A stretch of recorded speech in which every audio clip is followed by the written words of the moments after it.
Good morning, afternoon, evening, wherever you are, and welcome to the latest edition of FreeThought Hour. Tonight we have my co-host Tercia, as usual. Welcome, Tercia. How the devil are you? I'm angelic as ever. We have light, so everything is going well. It's only been on for 10 minutes, so let's see how this goes. But so far, so good. Looking forward to our broadcast. You're doing better than me because our landline has been pathetic for the last couple of days. And so I'm actually flying on a hotspot from my phone at the moment. Ooh, okay, so we all have our problems. Fortunately, it's 5G, so it seems to be holding up to the job at the moment. But let's welcome our guest tonight, Jon Peters. How the devil are you? I'm doing fine, thank you. Great. Well, it's good to have you connected from California? No, further north. Yes. Oh, California can be a nasty word in the Pacific Northwest, but it's in Oregon, a suburb of Portland. Yeah. Same side, but further north. Yeah. So left coast, as it's called. Well, yes. I suppose it depends whether you're standing on your head or not. I don't know. So the thing is that I bumped into you on one of the social media sites, probably Facebook, and I discovered that you're a kindred spirit because whatever happened before in your life, you are now an advocate for evolution on the side of what you described as the struggle between evolution and creation. So let me tell you that there's no struggle here. When can I move?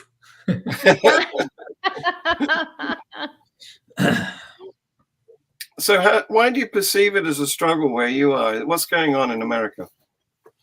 Well, I blame the British actually, because you sent the Puritans and the Pilgrims over here, and we would have actually taken the convicts rather than Australia. I think we could at least deal with them a little bit better, but it's a British issue that we blame you for this.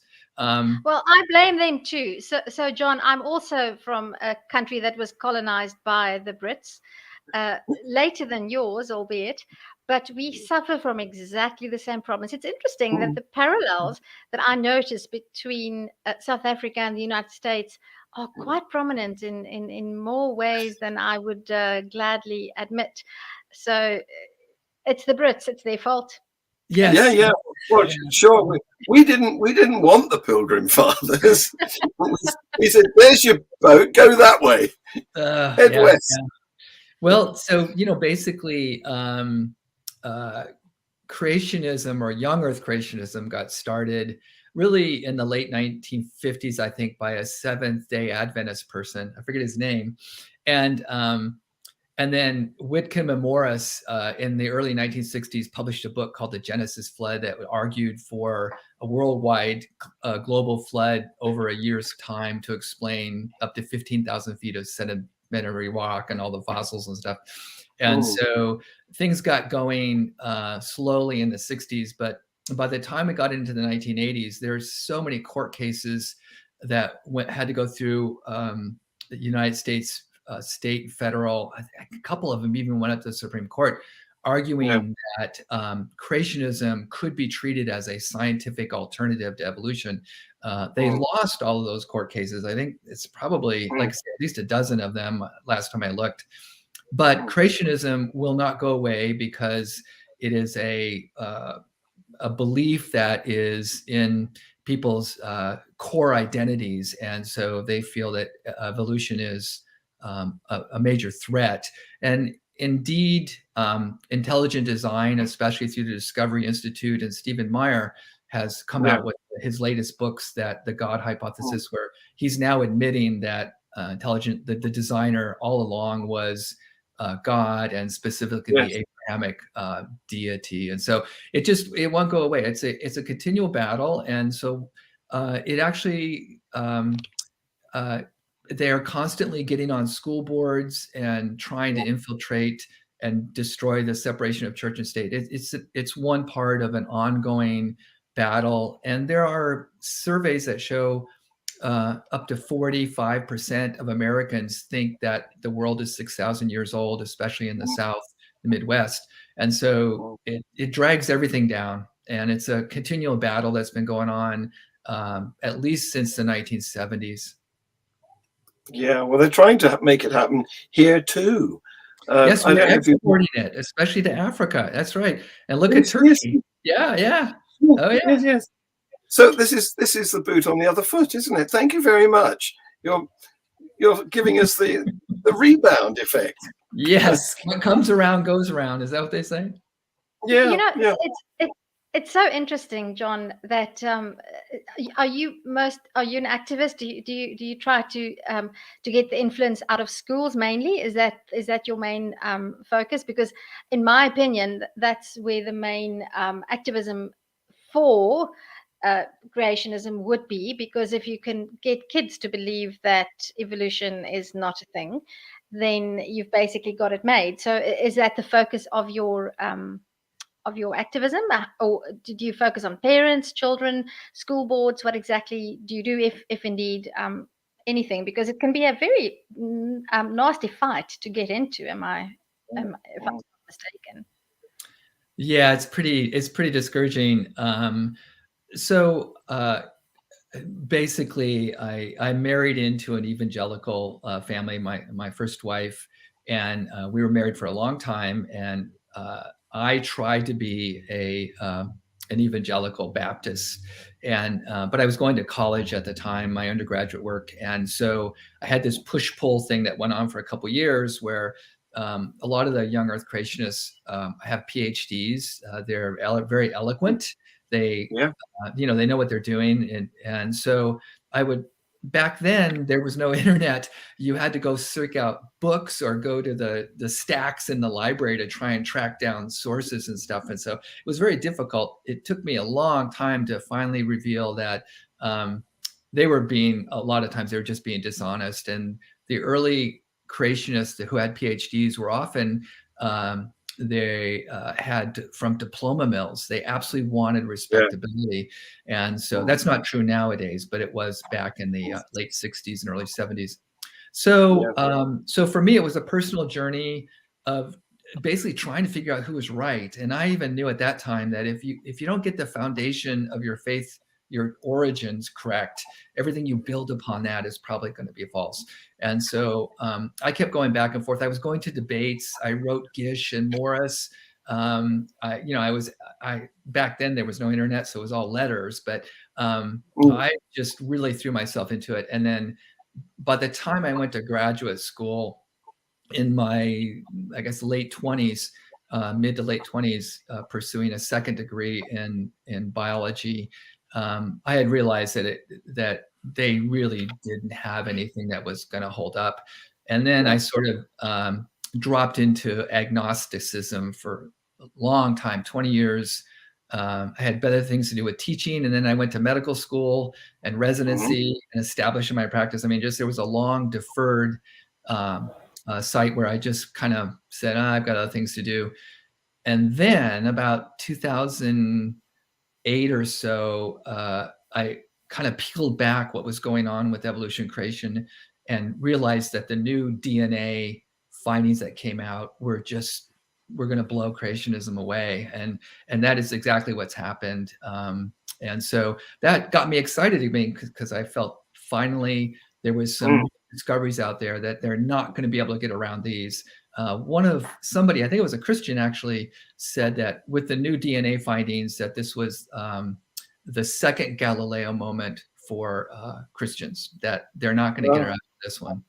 And so that's what I did. And then I got so excited about this that I started to go on the road, and I was giving lectures and updates to seminars and stuff. I did get one debate at a college with a pastor, but most of the time it's been online with apologists, and they taught me a lot, about me looking at the other side, which I always wanted to be more prepared than they were. And sometimes now when I debate creationists, they don't even know their own side as well as I do sometimes. No. Yeah, we are absolutely right about Stephen Mayer. He thought that they could get around the law, which banned the teaching of creationism in your country as a scientific subject, by calling it intelligent design. But of course, the courts decided otherwise, although him admitting it is another stage, isn't it?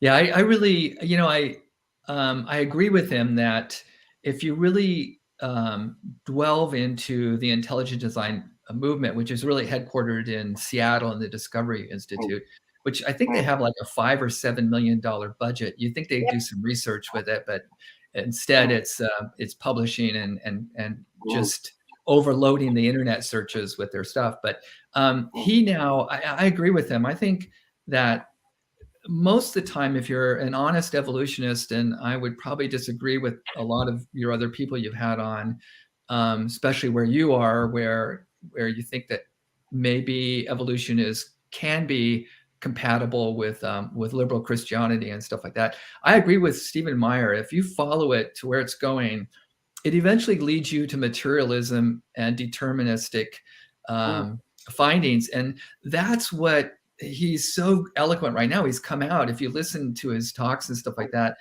he's fighting against the materialism and the determinism that comes out of evolution.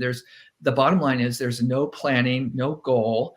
The Siberian traps open up and destroy countless species, and the rock comes out from outer space and wipes out the dinosaurs. So if you look at the history of DNA in your own cells and the history of the rocks, if you're going to claim that God used evolution to create, you've got a real problem, because there's obviously the mutations are random and there is no planning or no goal.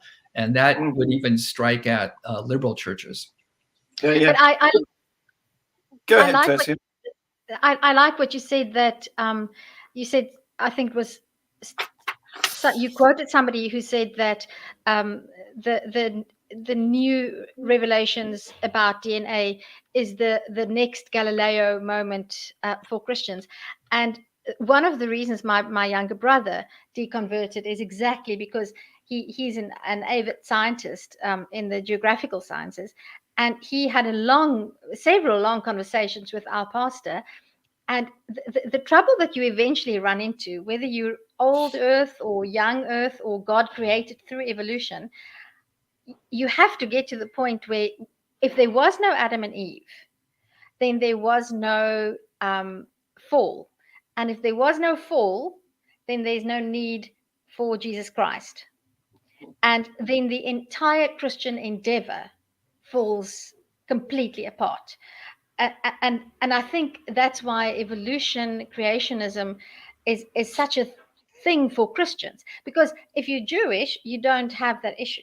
Because the Jews, the fall, they have a completely different view. The Messiah is but for Christians, the resurrection, the crucifixion, resurrection, salvation from the fall, that's what it's all about. But if there was no Adam and Eve and there was no paradise, then what is there, So it's interesting that you said that, and I think whether it's old Earth or young Earth creationism, I'd like to pick your brain a little bit about that, because many people say, only young Earth creationism is a problem. I listened to a debate between young Earth and old Earth creationists.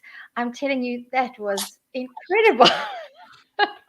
That's getting into the weeds of things. So I think you bring up a really good point, and that is, whenever you're talking to a creationist or an anti-evolutionist, you really need to find out where they are, because there are different varieties.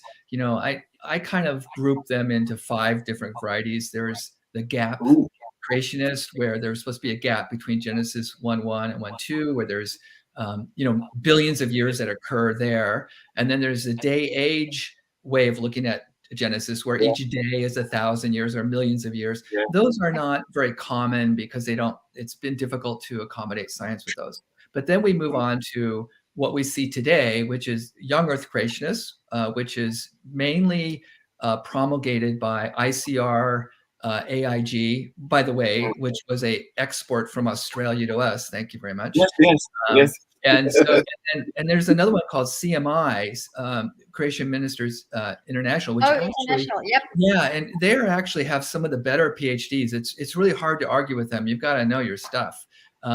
Robert Carter and stuff like that. So, and then, so those are the young Earth creationists, and they take the Bible very literally. 6,000-year-old Earth. They've got to get around all the geology, the physics, the cosmology, the radiometric decay. They've got to figure out all of that stuff, and it becomes basically a conspiracy level thinking because everybody else has to be wrong, and you're right.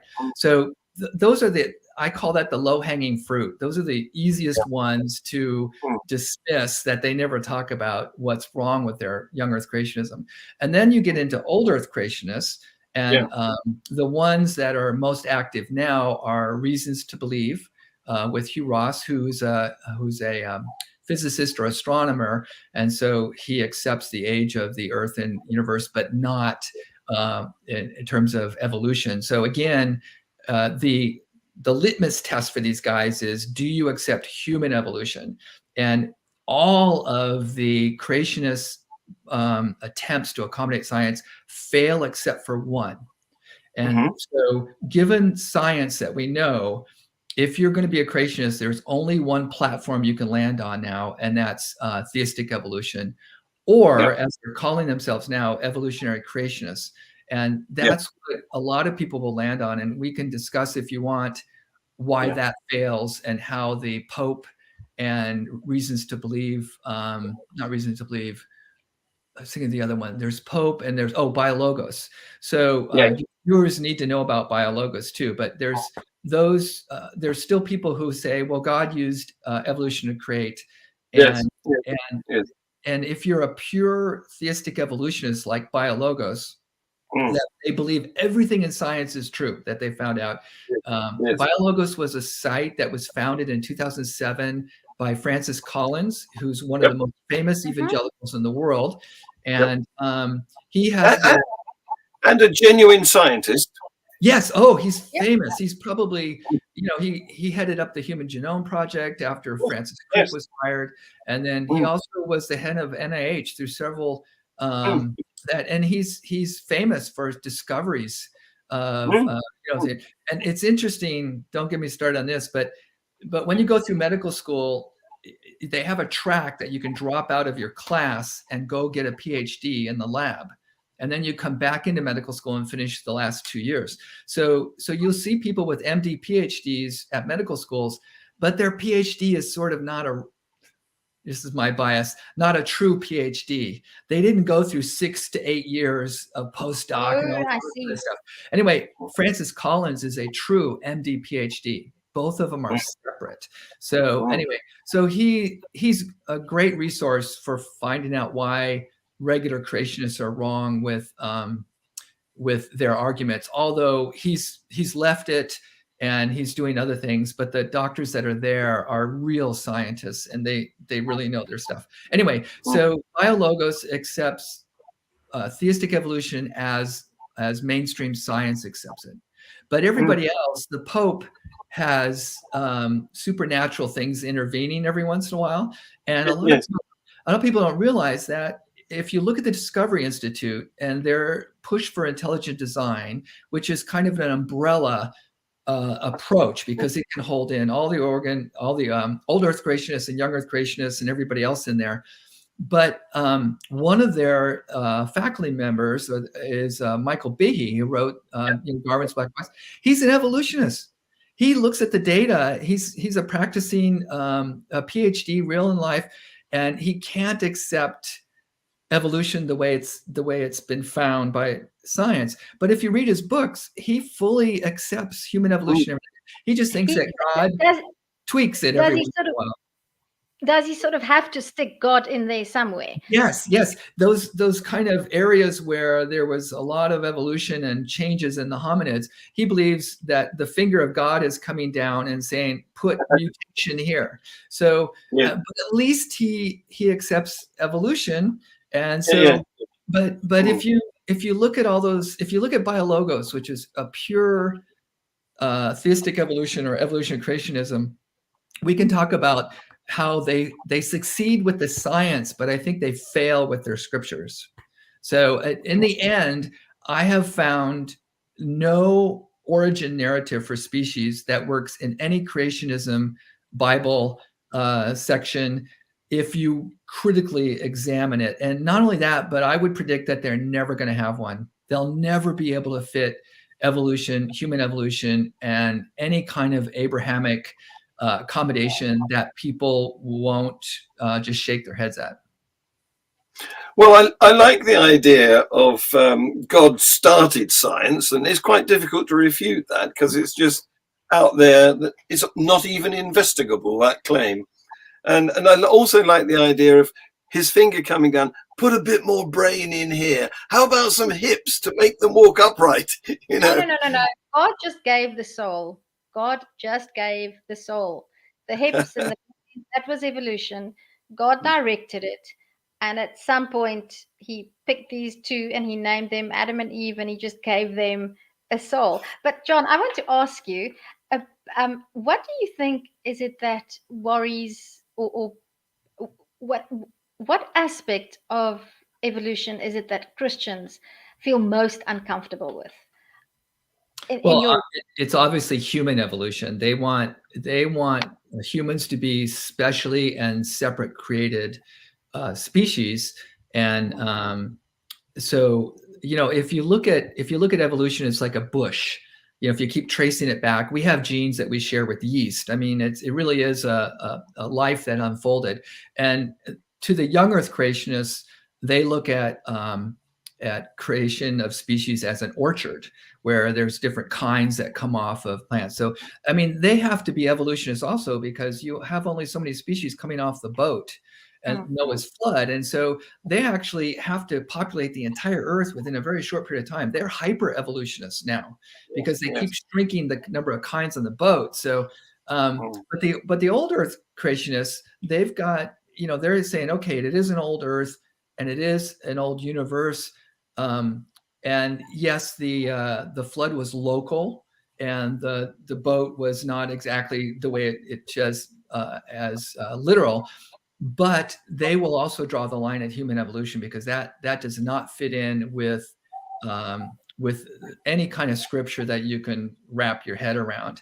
And so then the fallback is, if you're a liberal Christian or a liberal Abrahamic believer, whether it's Jewish or Islamic, is that, well, God used evolution. The scientists have found it out. It's true, and it's okay that we're from hominid ancestors, but at some time God put a soul in one of those primitive guys, and we're good to go. But I would argue that if you're going to say that God used evolution to create species, then if you know about evolution, the way we found it, the fossil record and everything like that, it makes him either indifferent to the waste and suffering, or incompetent because he couldn't come up with something else, if you really know how evolution works and variation in offspring numbers, or he enjoys the waste and suffering and he's malevolent.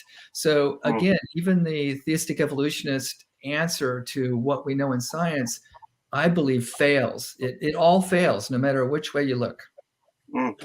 Part of the problem here is we have such short lives. And so we can only observe the world as we see it during maybe 80 years.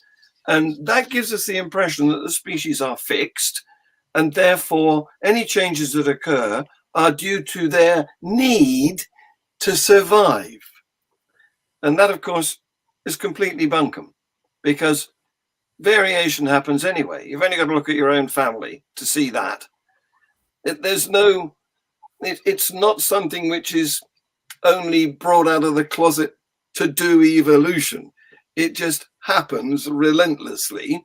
And then what evolution does is the environment changes a bit, and that's effectively a sieve through which the variants must pass. And that there's no intentionality, no purpose, nothing of that sort at all. It just happens. Right. That's one of the main things, is that there is no purpose and no goal. And for the liberal Christians or the liberal theists, or even if you're spiritual, if God is out there looking after things, even if it's not a personal God, even if it's a deistic God who got things started and went off to play cosmic golf, you keep coming back to the number of offspring. I mean, look at, look at a forest, and you've got a stable forest from year to year, say for 400 or 500 years, it's stable.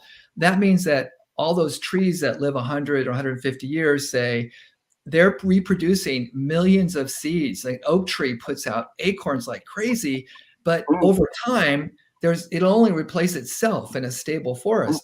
So if you look at fish, if you look at trees, the amount of death and suffering and the amount of the young that die. Look at humans. So, there's a certain number of fertilizations that never implant.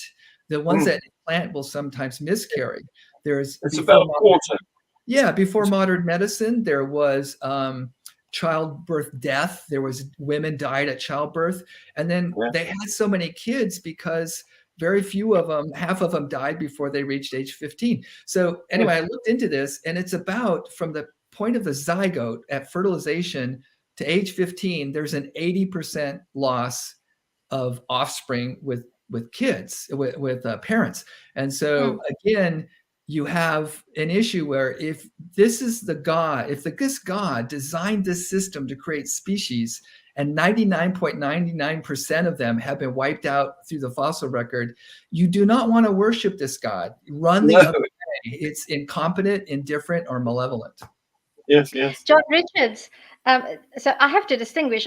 Maybe I should say Mr. Richards and Mr. Peters, because John, it's always interesting to me. So Jon Richards, you were never really religious, and No. I was until my 40s. I was extremely religious, fundamentalist Christian, Calvinist religious, and I always find it interesting how when we talk about evolution, John finds it so much easier to almost accept that there's no purpose. That's just the way it is. Whereas for me, I find it easy, but I think that psychologically, to many Christians, whether they are liberal or fundamentalist conservative, I think that is the most central thing about evolution. Because the Christian faith teaches that humanity is special. We are the crown of creation. There is creation, and we are the crown. And now how absolutely arrogant. Absolutely. But it's if you were taught that you're special, and then you look so special. I mean, and then most people don't know the first thing about evolution. We don't. That teaching is evil. There's such a thing as evil.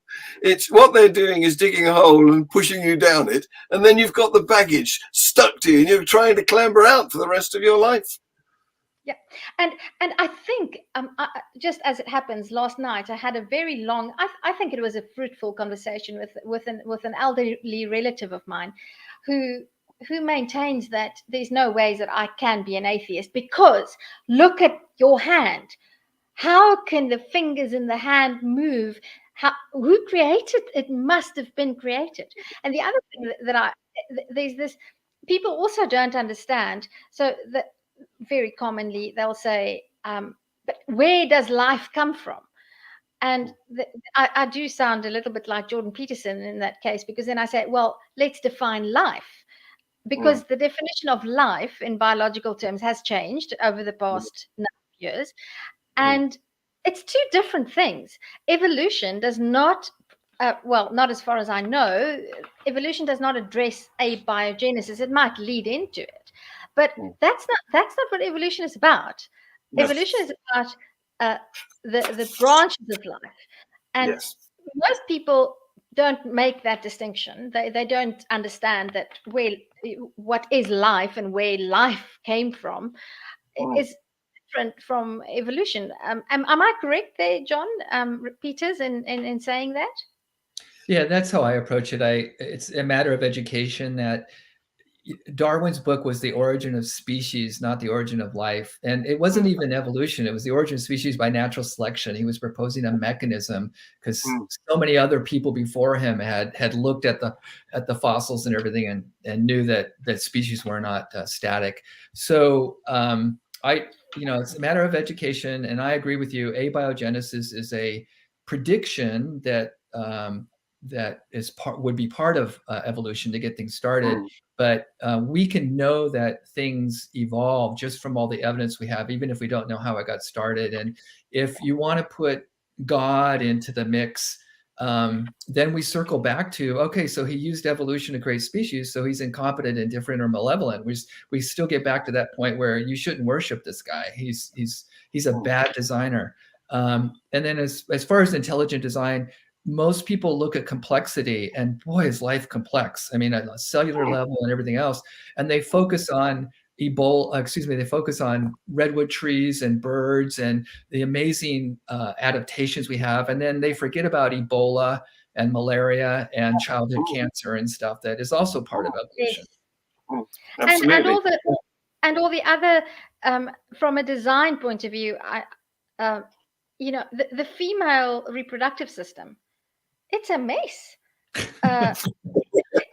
It certainly is wasteful, to bleed every month. The rabbits don't do that. They don't ovulate until the penis is in the area. So, and I mean, so you have three vital openings so close together, always at risk of infection of some sort, and then you have a variety of conditions that are never spoken about, where because of childbirth, the channels that are separated by a septum get torn, and you've got leakages where you don't want leakages. I mean, it's just a and the best way to get at this is, in the last couple years or whatever, I know at least 3 books that have been written. One was actually by Shermer, or the cell biologist.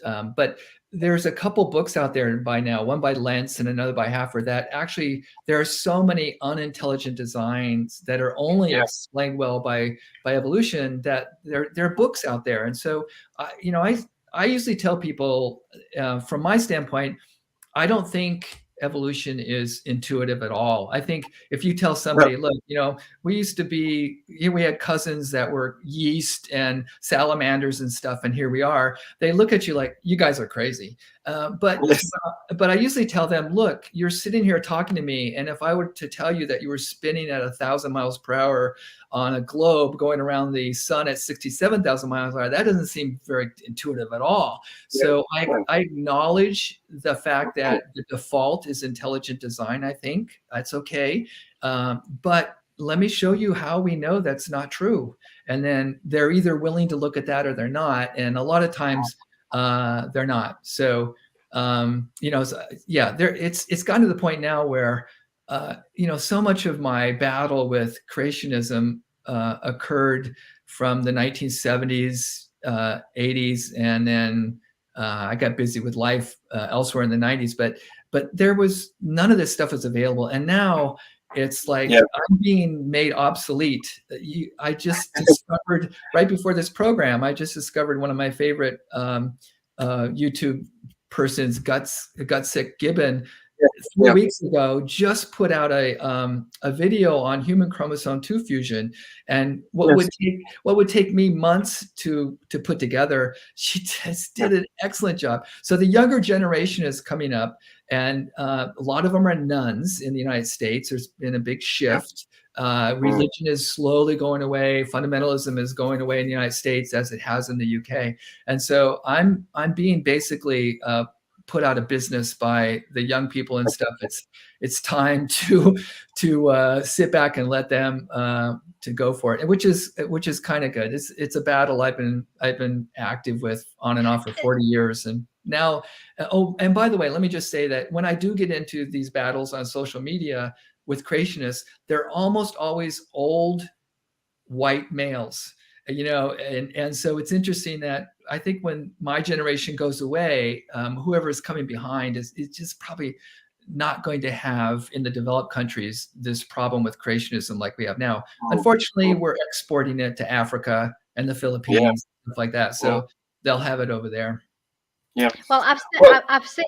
Sorry, John, go ahead. I want to address a couple of things because we've had Cy Skeptic who wants to know whether young Earth creationism has reached the UK. Excuse me. And I'm sad to report it has. There's a branch of Answers in Genesis just up the road from me here.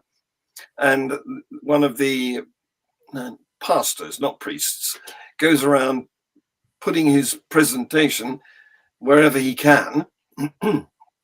And worse than that, you mentioned Answers in Genesis, John.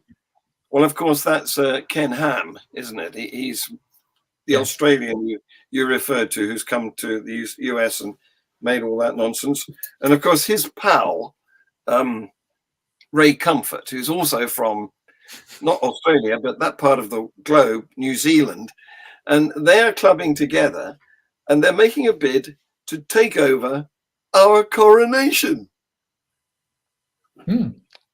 You wouldn't believe this, but they've done a video. It's the production quality of this video is very high.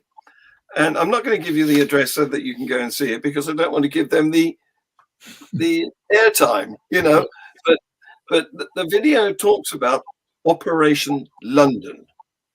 And Ray Comfort says that this is going to be such a big event. This is like, I don't know, the Oscars on steroids. The world is going to stop because of this, because we haven't had a British monarch crowned for 70 years. And everybody's going to descend on London.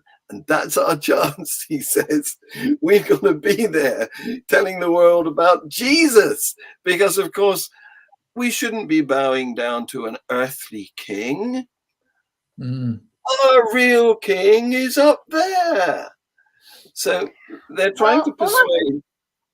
All I can say is, where's Johnny English? We need him. Yes. They're trying to persuade people to come from all over the globe, descend on London, and they've had 1 million bills printed, which look a bit like our currency, superficially like £1 or £10 or £50 bill, picture of the king on it, and the sum 1,000, currency unspecified. No, 1 million. Currency unspecified. On the back, it's got a Bible tract, and they're going to be giving these out to the crowds outside Westminster Abbey on May the 6th, 2023. So thank you. You're doing it back. This is the what do you call it? That device that the Australians throw, the boomerang. This is the boomerang effect. Yeah, I'm so sorry. You're a captive audience. It's like that one evangelical that got up in the middle of a plane ride and just started evangelizing, and nobody could go anywhere. So they're not the best ambassadors for Christianity, I think. In fact, I welcome that. I tell them sometimes when I get done talking to young Earth creationist apologists, I just tell them, please keep going with this. Keep claiming that the Earth is 6,000 years old and that there was an ark and a giant flood, because it's so easy to disprove it if you dig down in and get out of the echo chamber or the bubble that you're in with evangelicals. But college, university education is the worst thing that happens to evangelicals. A lot of them, when they go away, lose their faith because they've been indoctrinated. So yeah, I say, please keep the young Earth creationism going. The next generation is watching, and it's much easier to debate those guys than it is some of the old Earth creationists who are a little bit more sophisticated. Yeah. So one of your fans is watching us. Look, that's Wes Maham. Yes, Wes. Yeah. He's a buddy. So he was a missionary in England, and he graduated from a Bible college here. Basically, we could also talk about that. What's going on in America? A lot of the evangelical schools started out like Multnomah School of the Bible or whatever, and then they found out, well, that's not as respectful, so they changed their name to, in this case, Multnomah College. And then they found out a couple of years ago that, oh, if we called ourselves a university, in other words, they probably give a master's degree, so they have graduate studies. So now all over America in the last 5 years or so, almost all of the Bible propaganda sites have changed their names to university, and they're always looking for respect, and because they can't get it academically, so they change their names, they get their PhDs. Do you know there's actually a few schools, Bible schools in America, that give PhDs to apologetics. I mean, they give a PhD in apologetics. They need to work that hard to defend the Bible that they actually have PhDs in them. Like the Bible couldn't defend it itself, so it needs a lot of help. Yes. Well, God can't be as powerful as we imagine then. So do you not have any, I don't know, registration process for universities? Here in the UK, to become a university, you have to seek the charter from the monarch. And I don't know what the process is, but you can't just say, hey guys, I'm calling myself a university from now on. Well, and you gotta, again, go back. I have to blame the British who kicked out the Puritans and the Pilgrims. And so America at its very foundation was against the monarchies of Europe and stuff. And so they're very individualistic. This country is, don't trust anybody, don't tread on me. And so what is my understanding is that in order to become, well, you can call yourself anything. You can call yourself a college or whatever, but you can't get federal student aid or be recognized. Your degrees won't be recognized unless you're accredited. And so you have to go through a vetting process where you get an accrediting agency to say that, yeah, we spent a week on their campus looking at everything and, you know, all the qualifications and stuff like that. But in America, just like, right, we have splintered, everything is splintered. You have healthcare that's splintered, everything else. Well, guess what? And so who's monitoring the accrediting agencies? Well, it turns out nobody is. So you just go out and find an accrediting agent, see, and that's what they're doing. And so you can get, So anyway, several of my family members went to a small, unaccredited Christian evangelical school that had very small classes. It was called a great book school. So they attempted to read the original works in German and Greek and stuff like that, and go back to the original stuff. And there is a college that does that in America called St. John's, and they really are great works college. But this one was set up by a couple of Christians, so there was a filter automatically there that it was going to have to match something biblical. But anyway, so they found out that their students were struggling because they were unaccredited. So what they did was they started looking for accrediting agencies that would them and be recognized by the American system, so they could get federal aid grants to their students.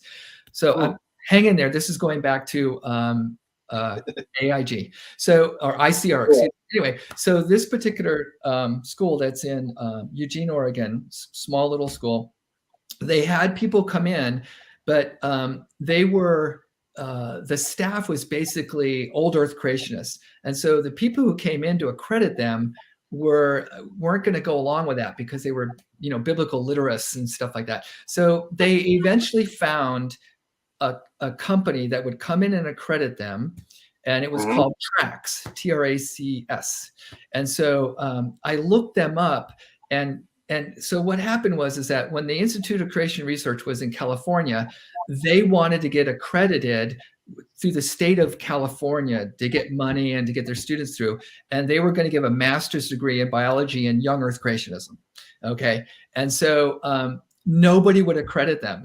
That's flaky. So what they did was they made their own accreditation agency, then accredited them.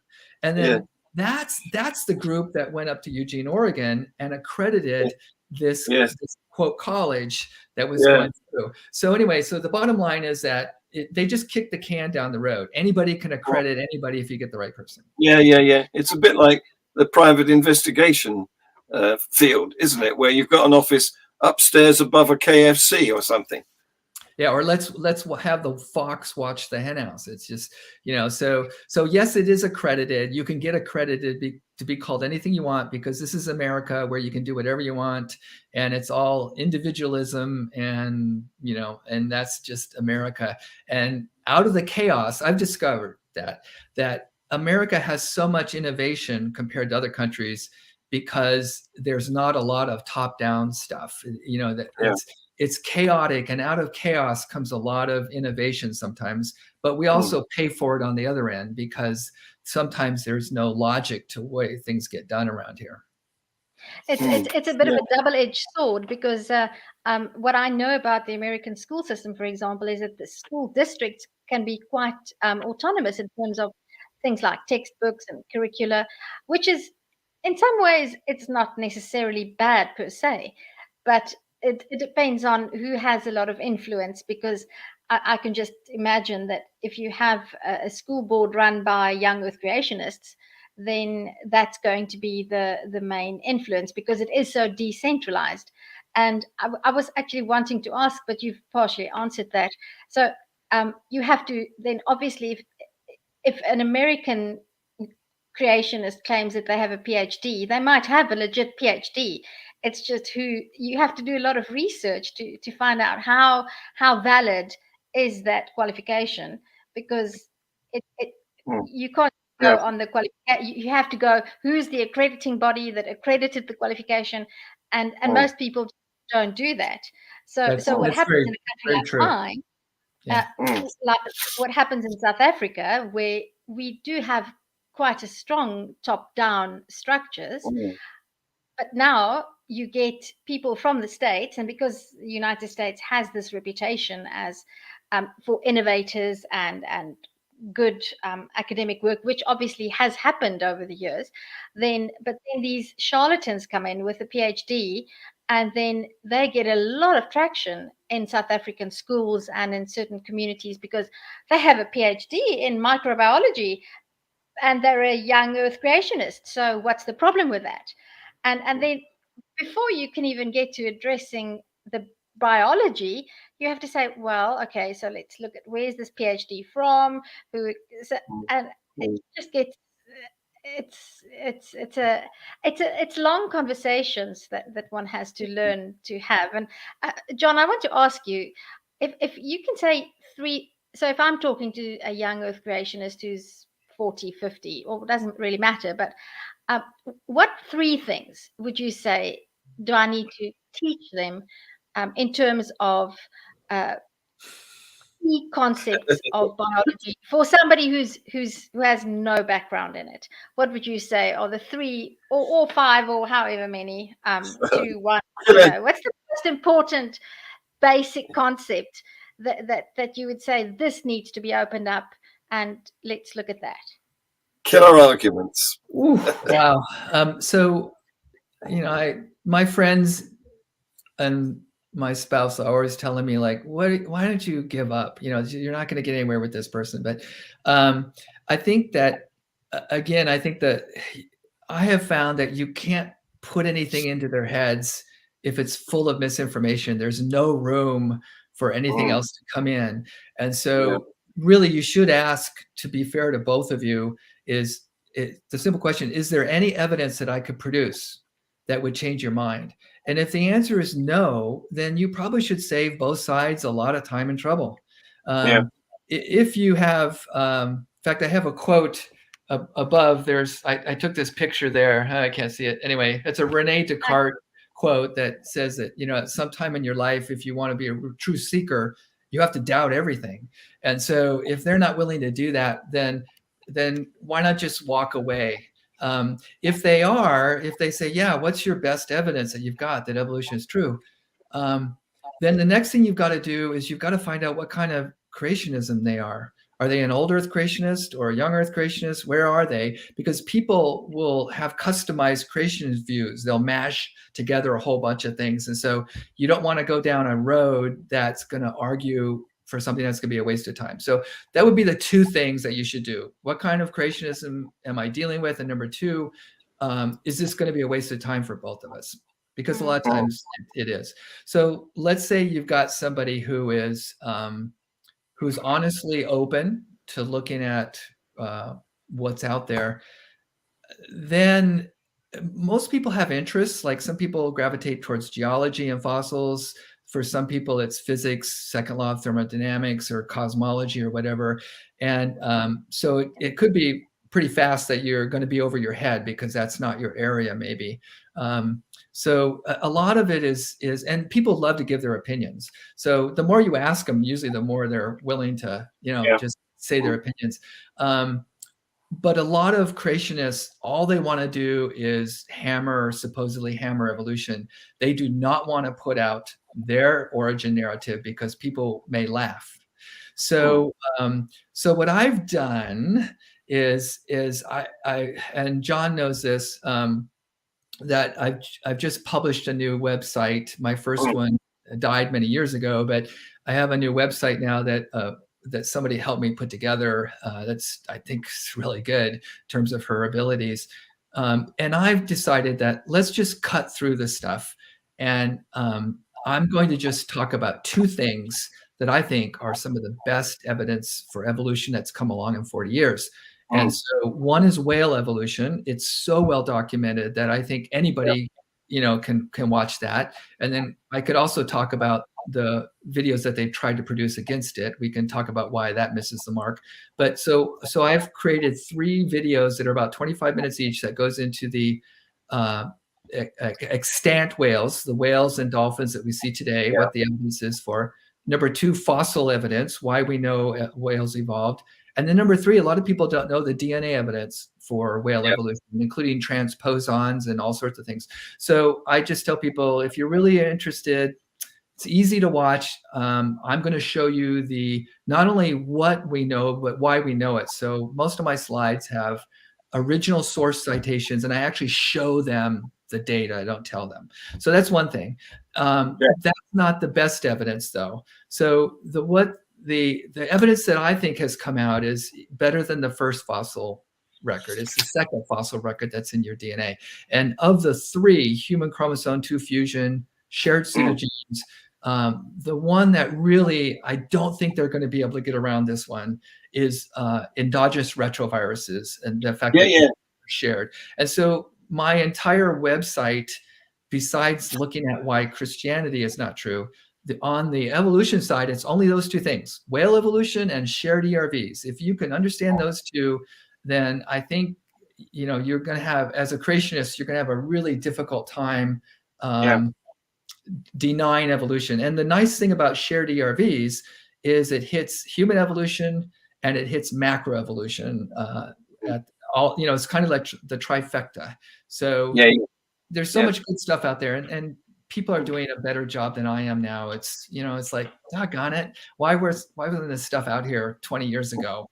But it's great now. So that's what my website is, that just got published yesterday, is about. So two central things I'm going to claim that anybody can learn: whale evolution and shared endogenous retroviruses, that I don't think the creationists are going to get out of these. No, because they can't claim that endogenous retroviruses are adaptations, can they? What they do is one of their get-outs is that's not evolution. It's microevolution. It's just adaptation. Well, they claim that the ERVs were originally put in the DNA, that they're not leftover parasitic infections from retroviruses. That's where they try and argue against, and it just doesn't work. But so I'm in short, for my Christmas holiday mantra with the family, I'm just going to say John Richard's website, Truthful Origins. That's it. I'm not going to do. I'm just going to have white wine and say, just go to Truthful Origins, and I'll just have some more wine. Exactly. Just say, this is why Christianity is not true, and all the other Abrahamic religions, and this is why evolution is true. And then I have a section on my website, then what are the consequences of that? If evolution is true and Christianity is not, where does that leave us in terms of homosexuality, abortion, origins. I mean, morality, where morality came from. I mean, it's a cascade effect, and that's why you've got to. In some ways, I respect the young Earth creationists more because they know that the dominoes are going to fall. And the liberal Christians are going to go, oh, yeah, God used evolution to create, and I'm going to go off and do my thing, and I don't have to worry about it. And the young Earth creationists are sitting there going, oh, crap. If this is actually true, I'm in trouble. Yes. And it's arguable that they're the most truly Christian because they're the most fundamentalist. They believe in the Bible the most. Yeah, I mean, and for those of us, Teresa, that had enough respect for the Bible to investigate it and to assume that the claims were true. We didn't blow it off. They said, go ahead and look. This is going to stand up, and it doesn't. And so I think we have more respect towards the Bible because we took it at its word. And there are some things in the Bible that obviously you can't, that are metaphor, hyperbole, or whatever. But as soon as you discover that the Exodus never happened, the plagues were never happened, the entire Pentateuch is myth. As soon as you start discovering that, and then I have a section in my webpage that goes over at least 12 different New Testament verses that says that Jesus is coming back soon. And I also address how the apologists try to get out of that. But as soon as you realize that the greatest prophecy ever in the Bible failed, and that more importantly, when you read the apologists' explanations and rationalizations, that you begin to see that, that's not making sense. Something's wrong. The train is off the tracks.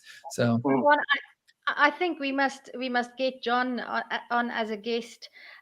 In 2023, we don't know how it will pan out, but we have this plan of doing like a Bible quiz show that we call Know Your BS, as in Know Your Bible Stories. And I'm working on the script of a few questions at the moment. So I think we must get Jon Peters on as a guest. And the plan is we want to ask believers or non-believers, anybody, like a trivia quiz show, questions about the Bible. And okay, but the other thing I should tell your viewers is that I have 4 degrees and stuff, but I was never a really strong student, and it always takes me longer to figure this out. Here I am in my late 60s, and I go, oh, now I know stuff. But if I can learn this as a layperson, I'm not a geneticist. I'm not, I've never gone to study Bible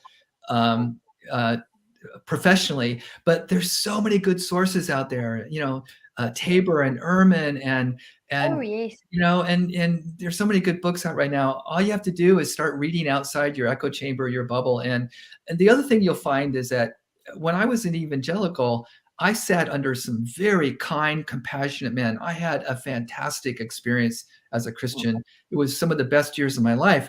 And these guys all had doctorates. They were from Dallas Theological Seminary, which is a huge source in America for some of the most renowned, best apologists and stuff. And so, I wasn't mistreated or anything. I just followed some of the claims to find out. And when you start hooking into, I think it's Christine Hayes, who's a Hebrew, I think she's at Yale. Her entire course that she gives to her freshman class is online. There's 24 lectures, and you can't see the handouts or what's on the board. But when you realize that the best religious scholars in the UK at Harvard, Princeton, Yale, Stanford, these guys are better than what you get at the seminaries. And they've all figured out that Yahweh was, as a God under El, and where actually the Jews came from out of the Canaanites, and let alone that there's DNA evidence that shows that too. But all of a sudden, when you start sitting under some of the best religious scholars in the world, and they're not in the seminaries, because most of the evangelical seminaries have faith statements that if you don't believe something, you're dismissed from the faculty. And so how you can be an honest scholar and go after the truth wherever it is, you're already hamstrung. You have got handcuffs on. And I know Bruce Waltke, which is one of the most renowned Old Testament scholars in America and around the world. He got dismissed from his seminary when he started looking at the DNA evidence as a Hebrew scholar, and said, "Wow, this is not, we're in trouble with what we believed," and they just they dismissed him. And he obviously is a very good scholar, but so. John, I want to. We're out of time, but I feel I want to address the comment by PBG, who says, John, someone who believes you come from nowhere, and when you die, you completely disappear. He doesn't understand energy, frequency, and vibration. So I came from my parents. I know exactly where I came from. I wasn't there when conception happened, but and so I know exactly where I came from, and I know where they came from. I know their parents, and we can keep tracing it back. And again, we have these incredible markers that nature has given to us in our DNA that was discovered, about 15, 20 years ago when they sequenced chimps, bonobos, gorillas, and humans finally in the mid 2000s. And nature has given us a tool to tell common design from common ancestry. You can't get around shared endogenous retroviruses. They're there. And so nature has given us the tool to tell which one of those two is correct. And so, I know where I came from, and both proximally and ultimately. It's in our DNA. It's in the fossil record. Now, part of his question is that, well, where did life begin? And that's a separate question that you brought up, Teresa. That it's abiogenesis. We don't know yet, but let me tell you, they're a lot closer than people think. Yeah. And not knowing doesn't mean they're God done it. Exactly. And as far as disappearing when we die, in my opinion, the only thing that keeps on surviving after our death is the memories that people who knew us have in their brains, and the things we possessed, perhaps. But as far as disappearing, this form and whatever, when my brain waves stop and when my heart beats is no more there, then I am gone. That's a new show. You're talking about another show there. Yeah. And I think that DJ Grothy, who I have a video of 3-minute video in my website, addresses this when he's asked, is there any ultimate purpose in the universe? And if you're going to be honest, wherever you are, your dog, your cat, the earthworm, the gorillas, when they die, there is nothing left except whatever they did during the lifetime, or maybe they passed their DNA on if they were, lucky. But the point is that you have to, if you look at evolution, and in my conclusions, and I'm just this guy out here, no better or worse than probably anybody else, but when we die, we die, and that is a terrible thing to address. That is not only death, it's oblivion, because within a couple of generations, unless you're Einstein or Gandhi or somebody like that, we're not going to end up in Wikipedia or anything. No one's going to probably remember us. And so that is a hard thing to come to, it's oblivion. It's not just that. So I give people a break and I say, this is really hard. And I understand it if you want to believe that there's something else going on. But boy, we could have a whole talk on a very controversial subject, and that's free will and what happens after you die. No, sorry, I'm going to be very strict here. We've run over, and I can't let the program go on too long because I sell it as a FreeThought Hour. And I don't want my future guests to think he kept that person for 2 hours, because they won't sign up if I give that impression. So I just want to say thank you very much. You've been wonderful, as we knew it was bound to be the case. And next week, we won't be doing this, nor will we be doing it the week after, because we have 2 weekends which are seriously festive. So enjoy yourselves. Don't bother to watch us. We won't be there. But we're back on the 7th of January with Robert Cram. Is that his name? No, Ronald Cram, who some of you may know from Facebook. Yes, he is a an ardent, a strong presuppositionist. He should be fun. Oh, there you go into free will too. Mm. Well, I was a Calvinist. I was a presuppositional Calvinist for the majority of my years, so I'm well versed in that. So, John, join us as an and thank you. member. At the beginning, I didn't thank you both for inviting me, especially John. Thank you for reaching out and giving me this opportunity to advertise a new webpage, which also addresses a lot of that stuff that's in there. Like, what do you do with this knowledge? How does it affect your life? Yeah. I'm going to talk to you after we stop this show and try and tempt you to come on again. Say goodbye, everybody. Thank you for watching, people. Goodbye.